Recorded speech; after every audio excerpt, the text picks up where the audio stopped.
Olá, bem-vindos à quarta aula, nesse tema tão poderoso, tão gostoso de Nova Aliança. Hoje nós vamos tratar mais algumas diferenças, depois de algumas que nós já tratamos. Eu tenho certeza de que esse tema ele é muito enriquecedor, principalmente quando você sai da linha de apenas a informação e busca a revelação de tudo aquilo que está sendo tratado. Eu sugiro que você dedique tempo a tudo que nós estamos passando para você, que você possa assistir uma vez, se necessário for assistir uma segunda vez, até você compreender no seu espírito o que o Senhor está trazendo de novo para a sua vida. Bom, falando sobre essas diferenças, nós vamos falar hoje sobre uma diferença, aliás, eu vou falar algumas aqui, mas essa primeira que nós vamos estar tratando aqui, é uma diferença que é muito importante você entendê-la, é uma grande base para entender a Nova Aliança. Bom, nós vamos falar sobre a diferença de promessa e obra consumada. Eu sei que você aprendeu um pouco diferente do que eu vou falar. É bem provável. A maioria aprende diferente o assunto que eu vou tratar aqui. A diferença de promessa e obra consumada. A gente se vangloria, a gente fica todo feliz, todo alegre quando a gente vê uma promessa na Bíblia, é ou não é? Não temas porque eu sou contigo, não te assombres, porque eu sou o teu Deus, eu te fortalecerei, eu te ajudarei, eu te sustentarei com a destra da minha justiça. E por que não falar do Salmo 91? Aquele que habita no esconderijo do Altíssimo, à sombra do Onipotente descansará. Por que não falar do Salmo 23? O Senhor é meu pastor e não faltará. E assim muitos outros textos bíblicos de promessas que são bacanas, são interessantes, de fato revigora a nossa fé, a nossa esperança, a nossa segurança. Mas, queridos, entenda uma coisa, há uma grande separação entre a nova e a velha aliança. A nova aliança é uma reconstrução, não é uma reforma como a gente já ensinou. Todas as promessas são condicionadas à obra consumada da cruz. E como naquela época a obra consumada ainda não havia acontecido, ela era condicionada aos homens. Isto é, toda promessa na Bíblia, se o homem cumprisse a condição, ele receberia a bênção da promessa. Lembra de Deuteronômio 28? Diz lá no primeiro versículo, se atentamente obedeceres à voz do Senhor teu Deus, tendo cuidado de guardar todos estes mandamentos que hoje te ordeno, todas essas bênçãos virão sobre ti e te seguirão. Está ali no versículo 1 e 2 de Deuteronômio 28. E ali vai falando, bendito serás ao entrares, bendito ao saíres, bendito no campo, bendito a amassadeira, bendito os teus filhos. Vai aquele monte de bênçãos se você obedecer. Então era uma promessa condicional à obediência. Se o meu povo que se chama pelo meu nome se humilhar, orar, buscar a minha face, se converter dos meus caminhos, então eu sararei perdoarei os seus pecados, sararei sua terra. Então a promessa ela sempre vinha e vem, está na Bíblia, uma condição para que essa promessa seja manifestada na vida dessa pessoa. A promessa ela é diferente do fato consumado. Nós não somos do tempo da promessa. A promessa é muito boa, as promessas são boas, são mais de 8.000 promessas na Bíblia, ao seu favor e ao meu favor. Só que tem algo melhor do que a promessa, querido. O que é melhor, pastor? A obra consumada da cruz. Por quê? Porque agora, no tempo da graça, no tempo da nova aliança, no tempo pós-cruz, não é mais promessa, não são mais as promessas. Na verdade, é o fato bíblico. Está consumado, está pago. Então, eu e você hoje, nós não ficamos esperando uma promessa que havia de acontecer. Nós não somos alguém que estamos esperando se Deus vai ou não nos abençoar. Nós já somos abençoados.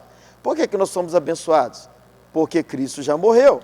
Por isso que em Efésios 1:3 diz, bendito seja o Deus Pai de nosso Senhor Jesus Cristo, que nos abençoou, passado, com todas as bênçãos, todas elas. Então, todas as promessas estão inclusas nessa bênção, porque Ele já nos abençoou com todas as bênçãos espirituais das regiões celestiais, onde? Em Cristo, na cruz. Então nós não vivemos mais debaixo de promessas, porque promessa Deus decide se vai honrar ela ou não. Não que Deus desonra a promessa, mas que a promessa é condicionada à nossa ação. Se eu obedeço, eu recebo. Se eu não obedeço, eu não recebo. Se eu me coloco na condição, eu recebo. Se eu não me coloco, eu não recebo. Esse era o tempo da promessa. Nós tivemos o privilégio de nascer no tempo da obra consumada da cruz. Hoje já está tudo em Cristo, já está tudo pago, está tudo consumado. Eu e você, nós somos filhos de Deus, porque nós cremos na obra consumada. É claro que você que eu estou falando, que creu em Jesus e o recebeu como seu Salvador, você se tornou filho. Então hoje não é mais promessa, mas é a obra consumada da cruz. Nós somos filhos, é muito mais do que uma promessa se Deus vai fazer ou não. Nós já podemos nos apropriar de tudo que é benefício por causa da obra consumada da cruz. Então está consumado, está pago. E essa não é uma promessa, é um fato bíblico. João 19:30. Jesus ali na cruz, quando ele está prestes a entregar-se à morte, ele diz, está consumado. E posterior a esse dia, você nasceu, eu tenho certeza. Ninguém que me assiste tem mais de 2000 anos. Então todos nós nascemos depois que Cristo morre. Então melhor do que a promessa é a obra consumada na cruz.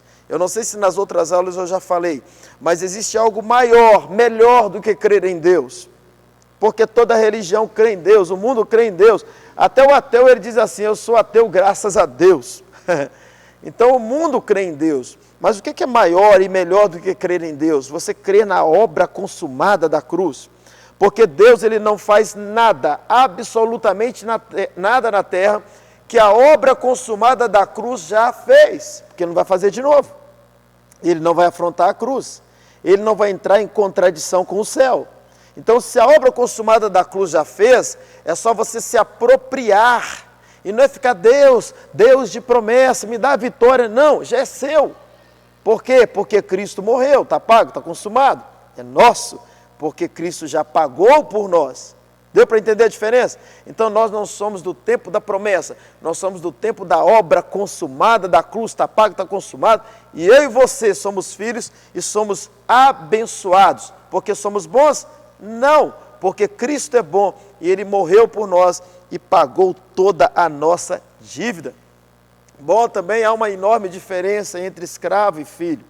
Muitas pessoas, infelizmente, são salvos, são cristãos, estão na igreja, congregam, louvam, adoram, servem a Deus, porém, elas se comportam muito mais como escravos do que como filhos. Eu sei que esse termo escravo, ele é muito pouco usado aqui no Ocidente, né? Porque nós estamos num país, graças a Deus, livre, que não tem mais a escravidão. Mas como que funciona um escravo? Um escravo, ele faz, ele se sacrifica, ele trabalha para depois o seu senhor dar a ele a recompensa do seu trabalho. E naquela época o escravo se fazia apenas para comer, para beber e para dormir. Então o escravo ele faz primeiro para depois o seu senhor fazer.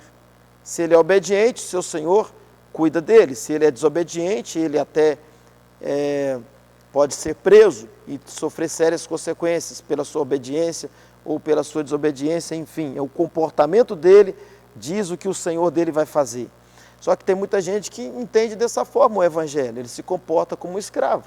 Se eu obedecer a Deus, Deus me honra. Se eu sou santo, Deus me abençoa. Se eu pago o preço, Deus me abençoa. Se eu vou ao monte orar e fizer uma campanha com muito fervor, com muita oração, eu vou convencer Deus de me dar essa bênção, me dar essa vitória. Se eu orar de madrugada, a fila é menor, então eu vou conseguir alcançar o coração de Deus. E começa esse monte de se eu fizer, Deus vai me dar. Isso é um modelo de escravo. Isso é um modelo de Deus depois. Eu faço primeiro e Deus faz depois. Se eu fizer, Deus faz. Olha, voltando novamente à velha aliança e o modelo de escravidão, o modelo de promessa. Antes, de fato, era assim. Por isso está na Bíblia. Porque a Bíblia é escrita desde Adão, não desde Jesus. Seria muito bom se para muitos fosse desde Jesus. Porque, infelizmente, muitas pessoas não compreendem a nova e a velha aliança. Quando lê o Velho Testamento, a velha aliança, confunde com a nova aliança. Então, antes, de fato, era assim. O homem fazia e Deus respondia. Só que Deus já deu a maior de todas as respostas na obra consumada. Então eu e você, nós não somos filhos porque somos bons. Nós somos filhos porque o Filho de Deus veio a essa terra, o Verbo se fez carne, habitou entre nós, viveu até 33 anos e meio aproximados, foi à cruz e nos reconciliou com o Pai. É por isso que eu e você somos filhos. Então eu e você, nós não precisamos nos comportar como escravos, como empregado, como servo. Nós somos filhos que servimos, claro, mas primeiro somos filhos. Primeiro é um quem, não é um que.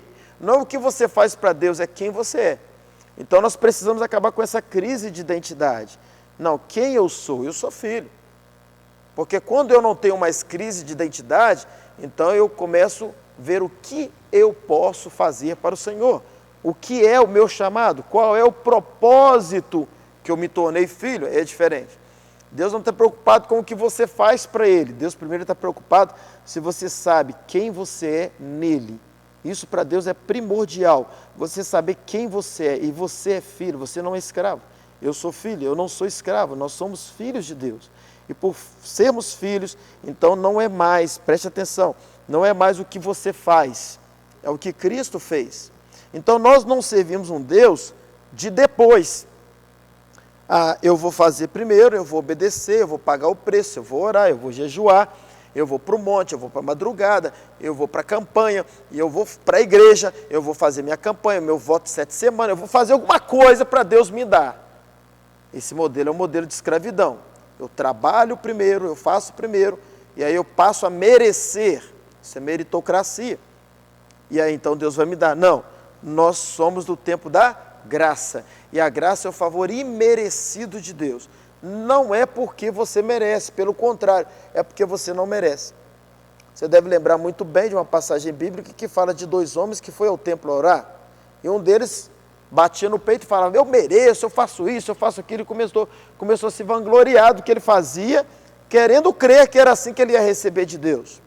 Só que o outro homem, ele se ajoelha e ele fala, eu sou um miserável, eu não mereço nada, e eu não tenho direito a nada, e fez uma oração contrária.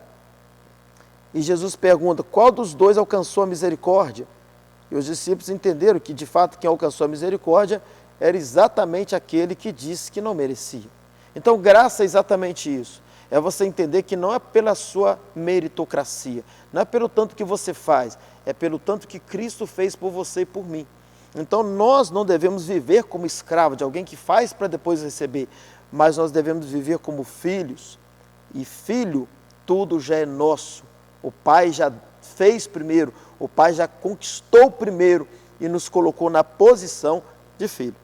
Quando a gente lê Gálatas, capítulo de número 4, olha o que Paulo diz aos Gálatas. Aliás, a carta aos Gálatas é uma carta que quando você coloca o pano de fundo nela, você a entende muito melhor. E qual é o pano de fundo da carta aos Gálatas? A carta aos Gálatas foi escrita por quê? Porque os Gálatas eram gentios que Paulo ganhou para o cristianismo, ganhou para Cristo, e só que depois, eu vou resumir aqui, tá? Por causa do nosso tempo. Mas os judaizantes foram, depois da diáspora, se espalharam de Jerusalém, uns foram parar lá na Galácia, chegaram na Galácia e ficaram admirados. Como que os gentios se converteram? O evangelho não era só para judeu? E aí eles ficaram perplexos. E eles perguntaram para os Gálatas, mas quem pregou para vocês? E eles disseram, Paulo veio aqui e pregou para nós. E os judaizantes convertidos ao cristianismo falaram, mas quem é Paulo? Eu conheço os 12, e entre os 12 não tem nenhum com o nome de Paulo. E aí eles disseram, Paulo veio aqui e pregou para nós. E aí começou um problema, porque eles perguntaram para os Gálatas assim, vocês aprenderam o evangelho da circuncisão ou da incircuncisão? E aí eles disseram, a gente não sabe o que é circuncisão. Nós não aprendemos esse evangelho. E ali começou-se um problema, e os judaizantes começaram a ensinar um outro evangelho para os Gálatas. Por isso que Paulo escreve aos Gálatas, se alguém pregar qualquer outro evangelho que não for o evangelho que eu prego, seja anátema. Por isso que ele chama os Gálatas de insensatos, por isso que ele fala, Gálatas, vocês decaíram da graça. Por isso que no capítulo 3 de Gálatas, ele só fala batendo na lei, não que a lei não seja boa, mas a lei é boa para quem não é crente. como eu já ensinei, a lei não tem nada a ver com nós que já somos crentes. A lei é para mostrar ao pecador o caminho, mostrar para ele primeiro que ele é um pecador e mostrar para ele que ele não tem condição nenhuma de obedecer à lei, que existe um caminho que obedeceu por ele, que é Cristo. Então Paulo começa a trabalhar essas questões com os Gálatas. E os Gálatas estavam voltando de novo à escravidão, ao regime do mundo, ao regime de viver como escravos. Não, eu vou batalhar, vou trabalhar, eu vou convencer Deus de me dar. Como é o mundo aí fora? E aí Paulo escrevendo aos Gálatas, né? Depois você lê essa carta com essa lente, você vai entender muito melhor essa carta. E Paulo aqui no capítulo 4, Paulo fala assim para eles, olha, digo que todo o tempo em que o herdeiro é menino, em nada ele difere de um escravo, ainda sendo senhor de tudo. Isso é que acontece, infelizmente, com muitos. Eles são cristãos, são filhos de Deus, mas por serem meninos na fé, meninos na consciência da graça, eles se comportam muito mais como escravo do que como filho. E Paulo ele continua falando e dando uma aula sobre isso aos Gálatas, que nós não fomos chamados para ser menino, nós somos chamados para atingir a idade adulta, para ter um entendimento que somos filhos e somos herdeiros. E Paulo continua dizendo aqui, ó, ele está debaixo de tutores, curadores, até o tempo determinado pelo Pai. Assim também nós, quando éramos meninos, estávamos reduzidos à servidão, debaixo dos rudimentos do mundo. Mas vindo a plenitude dos tempos, isso é importante entender, já chegou, há 2000 anos atrás. Que plenitude é essa? Quando Cristo morre. Aí ele diz, olha, vindo a plenitude dos tempos, Deus enviou seu Filho, nascido de mulher, nascido sob a lei, para resgatar os que estavam debaixo da lei, a fim de recebermos a adoção de filhos. Então eu e você, nós não estamos mais debaixo da lei, nós estamos debaixo da graça. Nós não somos mais escravos, nós somos filhos, nós não somos antes cruz, nós somos pós-cruz, nós não somos velha aliança, nós somos nova aliança. E Paulo continua dizendo e fala assim, porque sois filhos, Deus enviou aos nossos corações o Espírito de seu Filho, que clama, Abba, Pai. Então há uma enorme diferença entre você viver como escravo e viver como filho. A vida de escravo ela é muito pesada, meu irmão, muito pesada. A vida de escravo você cai muito rápido numa religião. Quando a vida do filho, você cai numa relação. Você cai num tempo de intimidade com o pai. Então a vida de escravo ela é muito perigosa. Por quê? Porque ela cansa. Todo o trabalho braçal, tudo aquilo que exige força, nos cansa. E aquilo que nos cansa e que não for feito por amor, infelizmente, nós tendemos a desistir. É por isso que o índice de desviados, as pessoas que estão lá no mundo, é muito alta. Tem lugares no mundo que o índice de desviados é até maior do que o índice de cristãos, de pessoas que estão congregando e servindo ao Senhor. Por quê? Porque eles encontraram dentro da igreja mais peso do que no mundo. Então eles preferiram o lugar que era mais leve, mais tranquilo. Eles entenderam que era melhor voltar para o mundo, olha que triste isso, do que continuar na igreja. Porque no mundo estava mais leve. Por quê? Porque foi ensinado a eles um peso de religião, uma escravidão. Para ter as bênçãos de Deus, eles têm que pagar um preço, né? Quando na verdade Cristo já pagou por nós. Então tenha esse entendimento, viva como filho, sirva como filho, ame Jesus como filho e saiba que está consumado, está pago. E eu e você podemos viver uma vida maravilhosamente bem, no descanso, porque está tudo pago, está tudo consumado, ok? Então essa é a diferença entre viver como escravo e viver como filho. Vamos em frente. Uma terceira diferença que eu quero compartilhar com vocês. Jesus, ele não é o caminho, preste atenção. Jesus está bem dentro do mesmo tema. Jesus, ele não é o caminho que nos leva a Deus. Ah, pastor, Jesus não é o caminho que nos leva a Deus? Não, não. Sabe o caminho que leva o homem a Deus? Religião. A religião religa o homem a Deus. Se você for para o dicionário, você vai encontrar exatamente isso, que a religião, ela religa o homem a Deus. Então entenda, na velha aliança, o homem buscava Deus. Na nova aliança, Deus veio buscar o homem. Então Jesus, ele não veio nos religar a Deus, porque Jesus não é religião. Então, Jesus ele veio fazer o quê? Jesus veio como um caminho que nos leva a um Pai. Um Pai. Aí você pode dizer, é a mesma coisa? Não é. Não é. O relacionamento com Deus é que faz com que você tenha um relacionamento de escravo. Agora, o relacionamento com o Pai faz você ter um relacionamento como filho. Então, nós não fomos religados a um Deus, nós fomos reconciliados a um Pai, que é Deus. É diferente.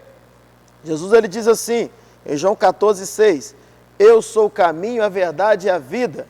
Olha só, ninguém vem ao Pai se não for por mim. Se você analisar bem, toda religião tem um Deus. O islamismo tem o Deus Alá. E o budismo tem o seu Deus, o Buda. E cada um tem o seu Deus. Todas as suas crenças buscam um poder maior que eles chamam do seu Deus. Mas Jesus veio trazer um evangelho que nos religa a um Pai, que é Deus. Então, querido, você não foi religado a um Deus, você foi reconciliado a um Pai. E isso faz uma enorme diferença quando você tem esse entendimento. Jesus, ele é o nosso mediador a um Pai. Então, quando Jesus ele morre naquela cruz, ele nos reconcilia, ele paga toda a nossa dívida que deveria ser paga por nós, para que nós não fôssemos mais agora criaturas, mas fôssemos filhos de Deus. Então, João 1,12 diz que todo aquele que o receber e nele crê, foi dado a ele o poder de ser feito filho de Deus. Ok? Bom, mais uma diferença que vai ser bacana a gente entender aqui. Jesus, ele não é o nosso Salvador. Pegando pesado agora, pastor. Agora está pesado. Jesus, ele não é o nosso Salvador. Você está perguntando, está afirmando, pastor? Eu estou afirmando. Jesus, ele não é o nosso Salvador. Quem é o nosso Salvador então, pastor? Preste atenção. Faz uma enorme diferença quando você compreende. O nosso Salvador é Jesus, o Cristo. Jesus só se tornou o Cristo quando? Quando ele sobe a cruz. Enquanto ele ficou vivendo só na terra, como homem, como nós, ele era Jesus, somente Jesus. Quando ele sobe a cruz, ele se tornou Jesus, o Cristo. Não está errado você usar esse termo, Jesus, o Cristo. Mas tiraram o o e ficou direto Jesus Cristo. Então o nosso Salvador é Jesus Cristo. Aí você fala assim, mas muda? Claro que muda.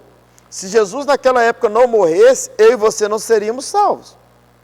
Alguém que o seguiu, foi curado, creu, recebeu milagre, vitória, esse daquela época que viveu, foi contemporâneo de Jesus, esse foi salvo, mas não nos alcançaria. Por que nós somos alcançados? Porque Jesus subiu a cruz por nós e se tornou o nosso Cristo. Isso muda, pastor? Claro que muda. Vamos entender isso aqui. Jesus, o Cristo, então ele é o nosso Salvador. Se você perceber, o diabo, ele era pró-Jesus e ele era e é anticristo. O diabo, ele não era anti-Jesus. Preste atenção nisso aqui. O diabo, ele era e é anticristo. Veja que o próprio Pedro foi usado pelo diabo. Lembra? Ele foi usado pelo diabo. E ele falou assim, o diabo usou a boca de Pedro e falou assim, tenha compaixão de ti. Não é bom que o senhor morra. Quem usou a boca de Pedro? O diabo. Por quê? Porque ele era pró-Jesus. Mas ele é anticristo. O diabo não queria que Jesus subisse à cruz. Porque se Jesus subisse à cruz, como subiu, ele ia salvar outros, como salvou. Está dando para você entender? Então vamos lá para a gente compreender isso melhor. O diabo, eu volto a dizer, ele é pró-Jesus. Então preste atenção, se você é só Jesus, eu quero te dizer que o diabo ama isso. Como assim, pastor? Me explica melhor. Quem é uma pessoa só Jesus? É uma pessoa que só desfruta da salvação de Cristo. Está confuso? Imagine você que se entregou a Cristo. Então você é alguém que é apenas um salvo. Então você fica a vida inteira na igreja só desfrutando dos benefícios da cruz para o seu próprio bem. Então você é alguém que está vivendo como Jesus apenas. Você é santo, você é obediente, você é fiel, mas você está vivendo, buscando os benefícios da vida cristã para você. E eu nem poderia te chamar de um cristão, porque cristão significa aquele que é Cristo. Agora, como é que você então vai ser Jesus Cristo quando você sobe a cruz? Então o diabo ele não quer que você seja um Jesus Cristo. Ele quer que você seja apenas um Jesus, um salvo, um mero salvo. Mas só quando você decidir subir a cruz, preste atenção, subir a cruz por outros, aí que você se torna de fato um cristão. Eu e você não fomos chamados apenas para ser salvos, nós fomos chamados para ser Cristo. Entenda? Jesus nos salva para ser Cristo. Jesus nos dá a vida para pedir a vida. Por isso que lá em Mateus 16, 23, 24 em diante, ele diz assim: se alguém quiser vir após mim, negue-se a si mesmo, tome a sua cruz e siga-me. Ele está dizendo o seguinte: você se entregou a mim, então agora você quer fazer o que eu faço? Então você precisa da sua cruz. A cruz não era para estar vazia, a cruz era para estar cheia, cheia de nós. Cada salvo deveria ser Cristo. Essa é a proposta do Evangelho. Cada um subir à cruz. Então você não precisa ficar só no pé da cruz, porque no pé da cruz todas as suas carências foram supridas, porque está consumado, está pago, alguém morreu por você, alguém pagou, para que você não se preocupe mais com você mesmo, mas para que você suba a cruz por outros. Então preste atenção nisso aqui. O Evangelho não é mais para te salvar. O Evangelho é para você se perder. Se perder em propósitos. Se perder por vida alheia. Então eu e você fomos salvos para nos perder. Eu e você recebemos vida para entregar a vida. Eu e você fomos ressuscitados quando estávamos mortos nos nossos delitos e pecados para morrer. Então Cristo, Ele subiu à cruz como exemplo para nós. Nós fomos chamados não para ficar no pé da cruz buscando a nossa bênção, a nossa vitória, o nosso milagre, até porque Jesus já pagou tudo por nós. Já está tudo pago, está tudo consumado. Para que nós possamos agora subir a cruz por outros. Então qual é o propósito do Evangelho? É nos salvar para salvar. É nos curar para curar. Por isso que Jesus fala assim: de graça recebestes, de graça dai. Qual o propósito do Evangelho? Nos dá vida para morrer. Por isso que quando você continua Mateus 16, 24, fala assim no 25, olha: pois aquele que quiser salvar a sua vida, está perdendo a vida. Mas aquele que perder a sua vida por amor de mim, está achando a vida. Então, qual é o propósito do Evangelho? Nos salvar, nos levar ao pé da cruz, nos abençoar com alguém que subiu a cruz, que foi Cristo. Então, no pé da cruz você tem tudo que você precisa. Ali, Jesus subiu e quebrou sua maldição. Jesus subiu e tirou a sua culpa. Jesus subiu e tirou a sua condenação. E a minha também, claro. Jesus subiu e nos curou. Jesus subiu e nos salvou. Jesus subiu e morreu a nossa morte. Tudo o que Ele fez foi para nos salvar, claro, em primeiro lugar, mas para resolver todos os nossos problemas no pé da cruz, para que você não fique vivendo mais dentro da igreja buscando tudo isso porque Ele já fez, e você se torne alguém totalmente livre para subir à cruz, para que outros venham para o pé dela. Isso é cristianismo. Por isso que em Colossenses a palavra diz assim para você e para mim: Cristo em vós, a esperança da glória. Nós fomos chamados para ser como Cristo. Nós fomos chamados para ser Cristo na terra. E o que é ser Cristo, pastor? Ah, ele era muito santo. Não, ser Cristo é se sacrificar, não para receber a sua vitória, como muitos fazem. Porque Cristo já se sacrificou para te dar a tua vitória. Então, ser Cristo é você se sacrificar para que outros recebam a vitória.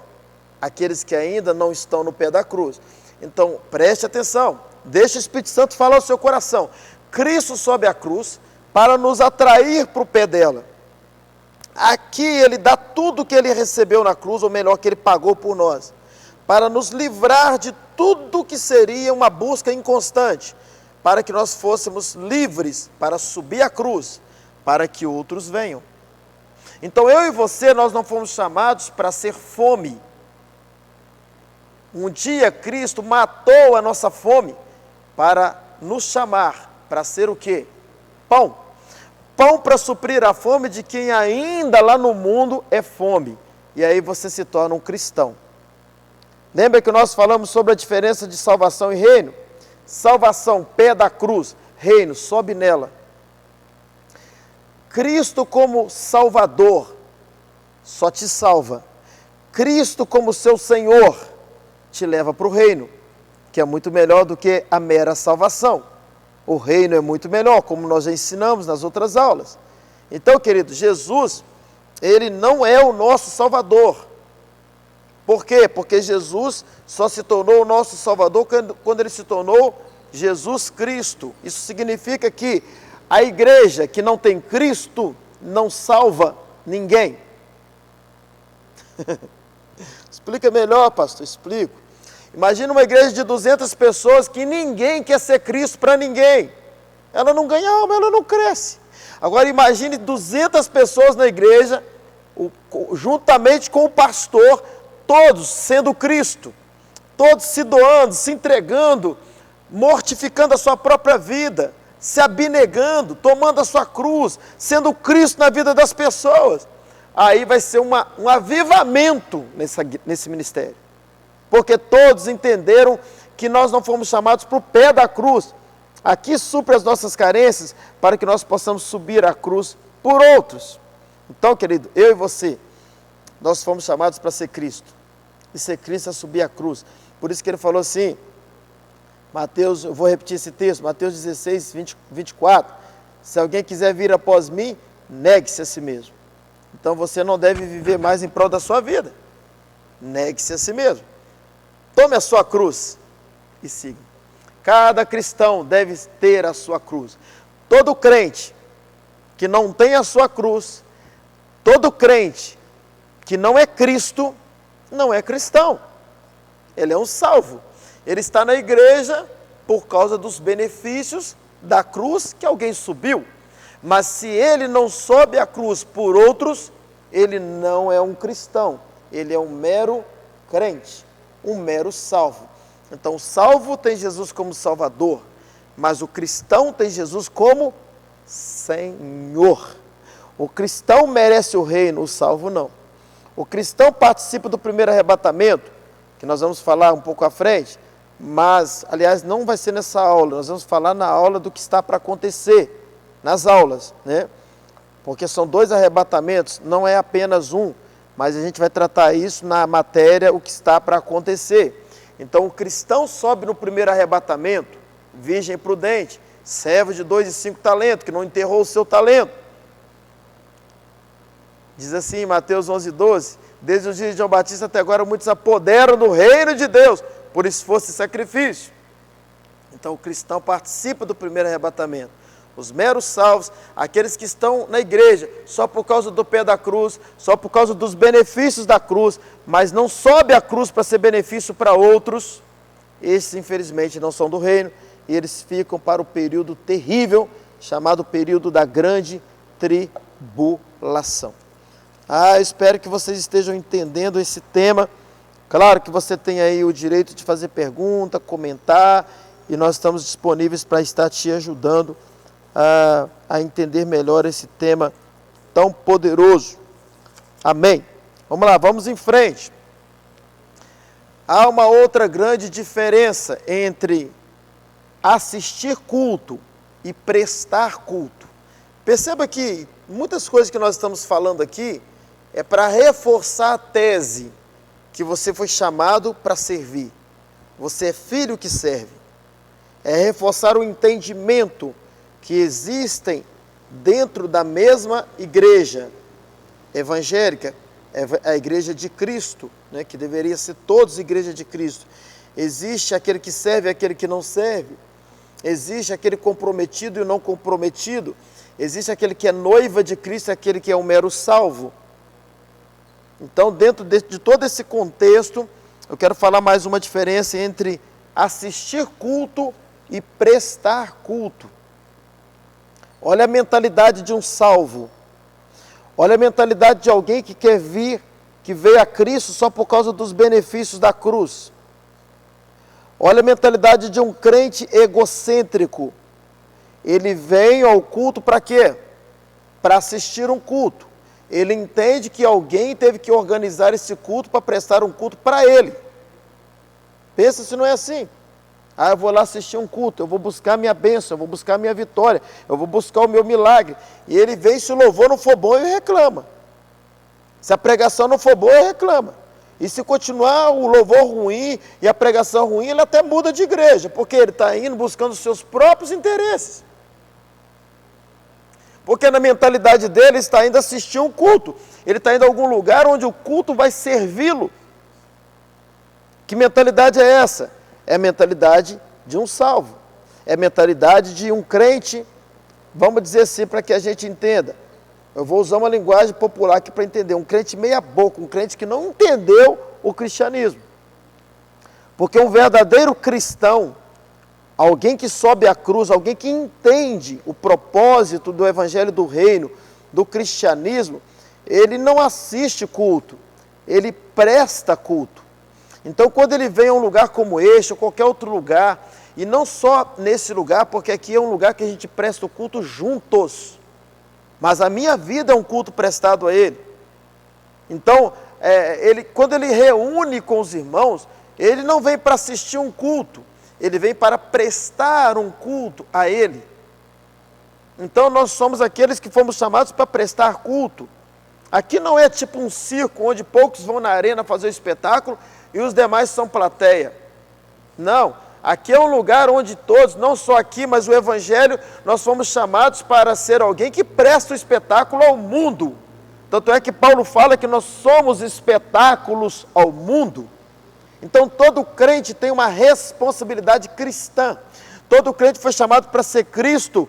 E alguém que tem uma mentalidade de Cristo, um coração de Cristo, não vem para uma reunião como essa, não, no momento não está acontecendo reunião, mas não vem para uma reunião de culto para assistir culto, ele vem para uma mentalidade, não, eu estou indo lá para abençoar os meus irmãos, eu estou indo lá para estar com os meus irmãos, eu estou indo lá para prestar um culto ao Senhor. Então veja a diferença de uma mentalidade de um cristão para um mero salvo. Nós fomos chamados para prestar culto, nós fomos chamados para a arena, nós não fomos chamados para arquibancada para assistir qualquer tipo de espetáculo, nós fomos chamados para ser o próprio espetáculo. Outra coisa também que eu gosto de deixar muito claro, tem muita gente que tem essa mentalidade, não, eu vou aos domingos no culto, porque eu vou lá para a minha semana ser abençoada. Não, querido, você não vem aqui para a sua semana ser abençoado, e jamais um culto vai abençoar a sua semana. Para com essa mentalidade. Não é essa a mentalidade. Você não participa de um culto para abençoar a sua semana. Você participa da cruz para que a sua semana seja abençoada, o seu mês seja abençoado, o seu ano seja abençoado, e a sua vida seja abençoada. E a sua eternidade. Então Cristo é quem pagou para que você tenha uma vida abençoada. Não é o que você paga vindo ao culto. Isso é religião, meu irmão. Isso é uma religião. Então você não vem para o culto para abençoar a sua semana. Não é o bom culto que abençoa a sua semana. É o bom Jesus. É o bom samaritano. É a obra consumada da cruz. É por Jesus ter subido à cruz que a sua vida é uma bênção. Nós somos abençoados porque Cristo morreu. Então não há estresse, querido. Descanse nele. deita no colo dele. Você tem um pai que te ama, um pai que te deu tudo, um pai que deu o filho dele por você, está consumado, está pago, a sua vida é uma vida de vitória. Em todas as áreas, você é próspero, você é abençoado, onde você colocar a mão prospera, o Senhor é quem te prospera, é Ele quem cuida da sua casa, da sua família. Você é filho, você é filha, não te falta nada. Basta você crer nessa verdade, não o tanto que você ora, o tanto que você crê. Não o tanto que você tenta convencer a Deus na sua oração de te dar, é o quanto você convence o seu coração que Cristo já te deu. Porque você é filho. Então, quando você tem isso bem resolvido na sua vida, você resolve o seu problema de identidade. Eu sou filho.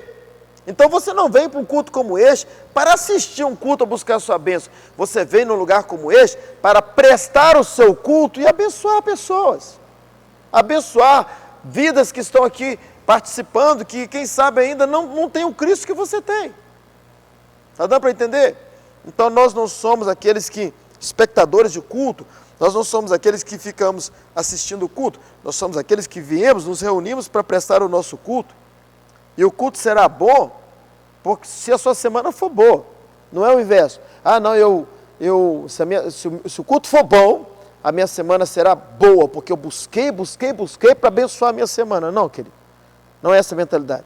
Mas se você tiver uma semana, uma vida de culto a Ele, que você pode prestar culto na sua casa, na segunda, na terça, na quarta, na quinta, na sexta, todo dia é dia de culto, toda hora é hora de culto, todo minuto é minuto de culto. A minha vida é um culto prestado a Ele, não é mais em um lugar, é no meu espírito.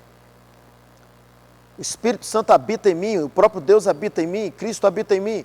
Então, eu posso prestar culto em qualquer lugar, no meu trabalho, na minha casa, eu posso prestar culto no ônibus, eu posso prestar culto dirigindo, todo lugar é lugar de prestar culto. Então, quando você vem para um lugar como este, o seu culto aqui com os irmãos é resultado de como foi a sua semana.